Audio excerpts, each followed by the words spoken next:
Welcome everyone. चाय पीते हैं और दिन की शुरुआत करते हैं। डे 16 अभी 8:05 हो रहा है, थोड़ा सा लेट हो गया। नाउ इट्स टाइम कि रीड करते हैं एंड उसके बाद आपको आक्यो मोरिता की स्टोरी आगे बताते हैं एंड फिर मार्केट एनालाइज करेंगे, प्रिपेयर होंगे कि मार्केट आज कैसा रहता है, क्योंकि कल निफ्टी 20,000 मार्क टच किया है एंड जस्ट 4 पॉइंट उसके नीचे क्लोजिंग दिया है। तो देखते हैं आज कैसा रहता है। ये आज के आउटफिट में है ब्लैक कलर की टी शर्ट, ऊपर एक शर्ट है एंड नीचे एक ब्लैक शॉर्ट्स है एंड एक घड़ी होगी बस।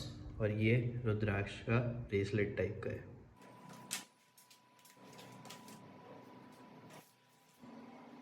बुक में ना एक क्वेश्चन रहता है जिसमें आके वो पूछते हैं कि कंपनी को ओन कौन करता है। उनके हिसाब से तो भाई वर्कर्स और जो मैनेजमेंट है वो सारे सेम होते हैं, ठीक है, इक्वली ट्रीट करो। बट जो रियलिटी होती है वो यही होती है कि शेयर होल्डर्स जो होते हैं ना वही मालिक होते हैं। मतलब कि जो लोग इन्वेस्ट करते हैं ना कंपनी पे, वही लोग कंपनी को ओन करते हैं।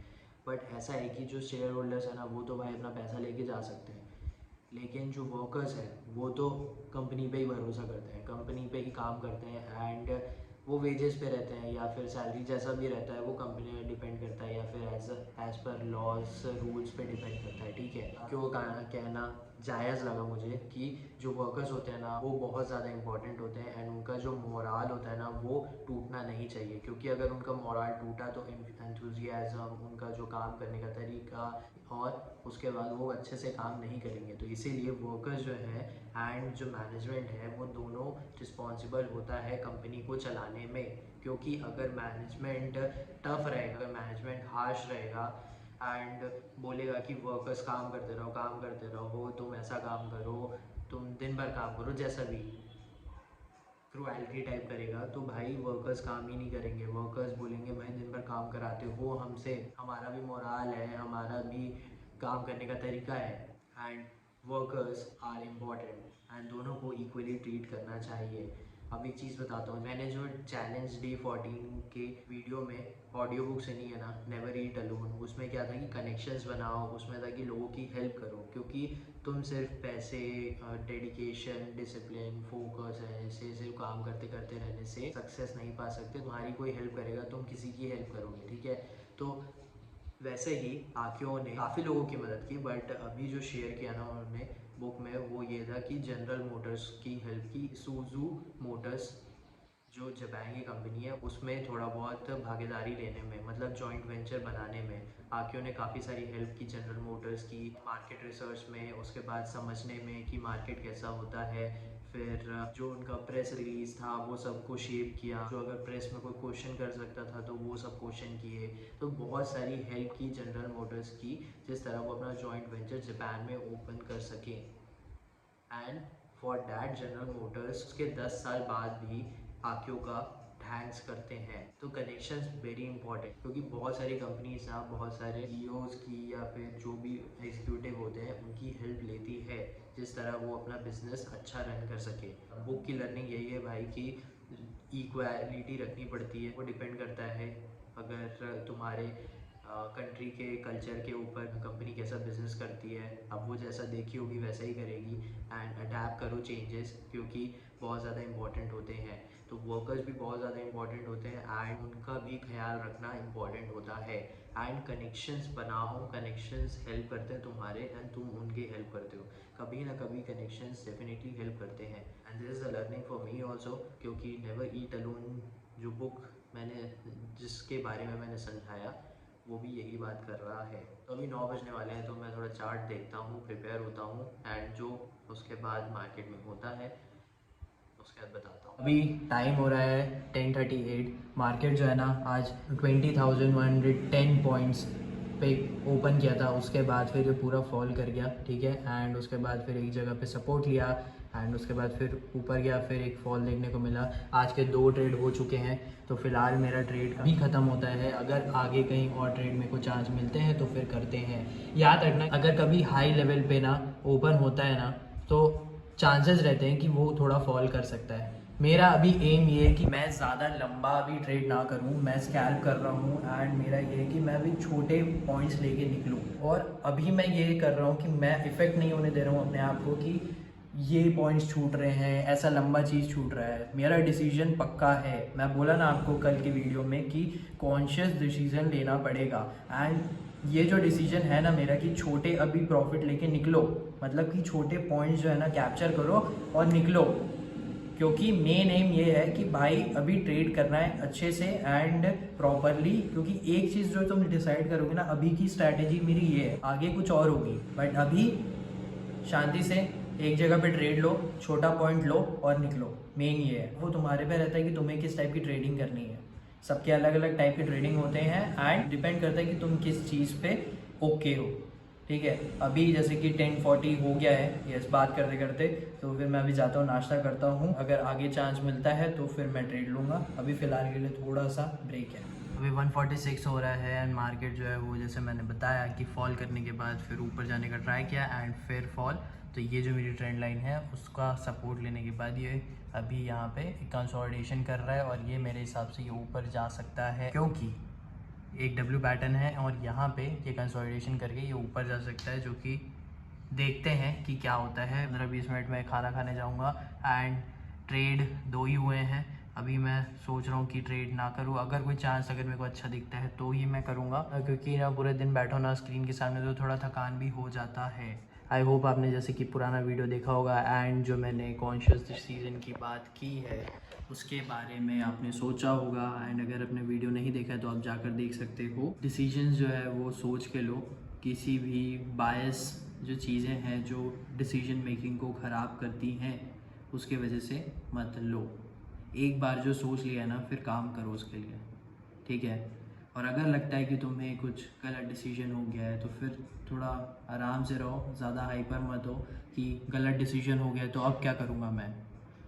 शांत रहो, कुछ ना कुछ ठीक कर सकते हैं, ठीक है। तो इसके साथ मैं जाता हूँ खाना खाने। तो अभी जब मार्केट ख़त्म हो जाएगा उसके बाद मैं आपको बताता हूँ कि मार्केट क्या रहा एंड फिर पूरा दिन क्या करेंगे, क्योंकि कहीं बाहर भी जाना हो सकता है।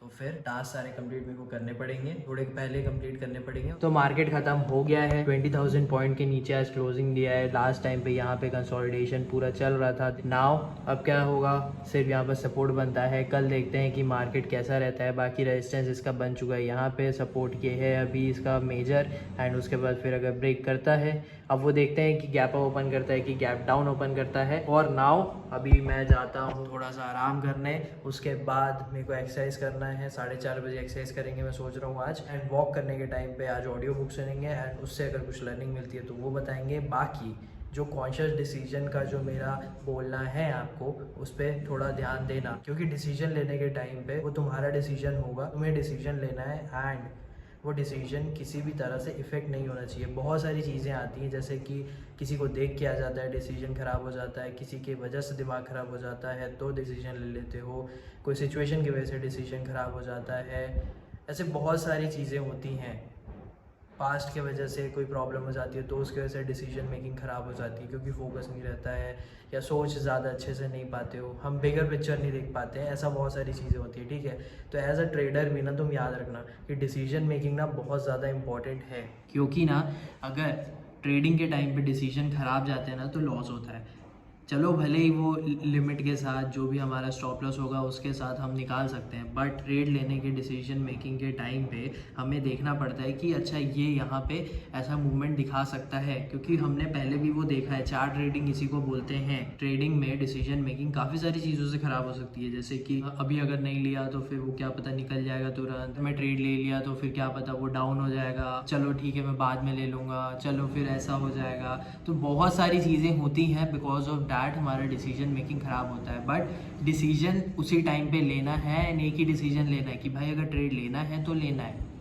वैसा ही लाइफ में अगर कुछ करने का डिसीजन लेना है तो उसी टाइम पे सोच समझ कर लेना है। एंड जैसे कि मैंने बोला कि डिसीजन ऐसा नहीं है कि हमेशा सही होता है, डिसीजन ख़राब भी होता है। अगर कुछ ख़राब भी हुआ है और तुम आराम से थोड़ा सा सोचोगे, थोड़ा समझोगे, तो वो डिसीजन जो है वो ठीक भी हो सकते हैं, ठीक है। तो मैं जा रहा हूँ आराम करने के लिए। 4:30 बजे तक मैं वर्कआउट करूँगा, तब मिलते हैं। जैसे कि मैंने बोला था कि 4:30 बजे वॉक करेंगे और वर्कआउट करेंगे, तो अभी 5 बजने में 5 मिनट है एंड स्टार्ट करते हैं। पहले वॉक करेंगे आधे घंटे का, ऑडियो बुक सुनूंगा उसके साथ, और जो सुनूंगा वो मैं आपको बता दूंगा, एंड उसके बाद वर्कआउट करेंगे। तो आज बैक का है, ये बार्स के साथ ही मैं फ़िलहाल अभी बैक का करता हूँ, ठीक है। तो स्टार्ट करते हैं। वर्कआउट ख़त्म हो गया, वॉक ख़त्म हो गया, एंड नाउ नहाते हैं, रेडी होते हैं, उसके बाद आपसे मिलते हैं। सारे टास्क कंप्लीट हो चुके हैं, ठीक है। जो ऑडियो बुक में सुन रहा था वॉक करने के टाइम पे, वो था कि how to own your own mind. इसमें सिंपल सी बात यही समझाई है, आपको भी बुक का जो टाइटल है उसे समझ में आ रहा होगा कि माइंड को कैसे ओन करना है।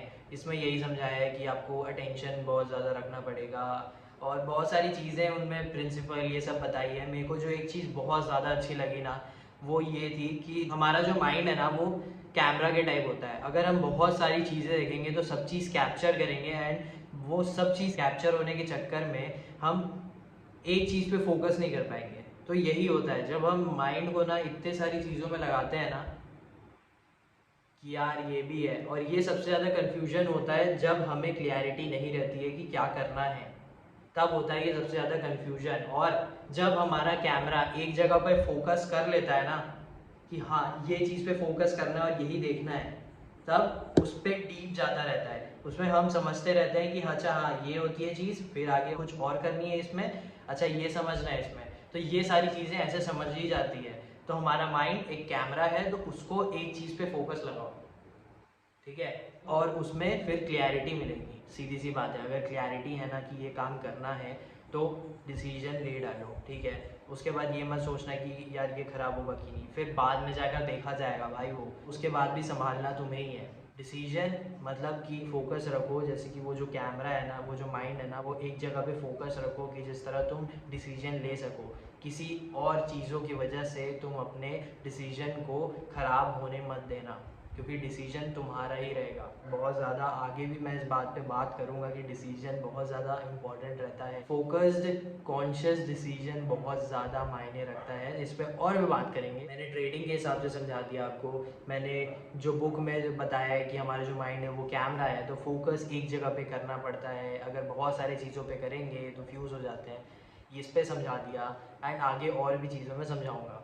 फ़िलहाल के लिए सारे टास्क ऐसे कंप्लीट हो चुके हैं, एंड नाउ इट्स टाइम कि अब आज के दिन को ख़त्म करते हैं। एंड आई होप कि आपको ये जो स्वेटशर्ट है, बहुत पतली सी है, ये अच्छी लग रही होगी। अगर आपको लेना है तो आप ज़ूडियो में जाकर आप देख सकते हो, अगर अवेलेबल होगी तो आप ले सकते हो। क्वालिटी अच्छी है इसकी, क्योंकि मेरे को कपड़ों का काफ़ी ज़्यादा शौक है, एंड आगे और भी आउटफिट्स के आएंगे, ठीक है।